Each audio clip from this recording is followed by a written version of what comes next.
ಈಗ ಹೈಕಮಾಂಡ್ ಅವರು ನನಗೆ ರಾಜ್ಯಸಭಾಕ್ಕೆ ಹೋಗಿ ಅಂತ ಹೇಳಿದ್ರು. ರಾಜ್ಯಸಭಾಕ್ಕೆ ಹೋಗಿ ಅಂತ ಹೇಳಿದ್ರು. ನಾನು ಬಹಳ ವಿನಮ್ರವಾಗಿ ಆಗಲ್ಲ ಅಂತ ಹೇಳಿದೆ.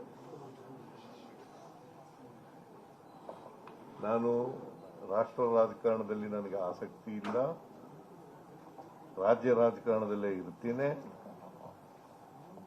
ಅಂತ ಹೇಳಿದ್ದೀನಿ. ನನಗೆ ಇನ್ನ ಜನ ಆಯ್ಕೆ ಮಾಡಿರೋದು ನನಗೆ 5 ವರ್ಷಕ್ಕೆ, ಇನ್ನ 2 ವರ್ಷ ಇದೆ. ಅಲ್ಲಿವರೆಗೆ ಕರ್ನಾಟಕದ ಜನಗಳ ಪರವಾಗಿ ಮತ್ತು ನಮ್ಮ ಕ್ಷೇತ್ರದ ಜನಗಳ ಪರವಾಗಿ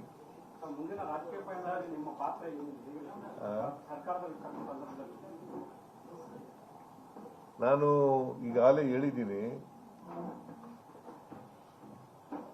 I will continue in active politics.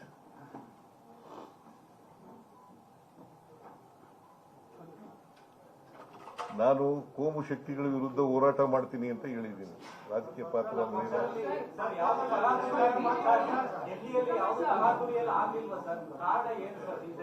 ಏನು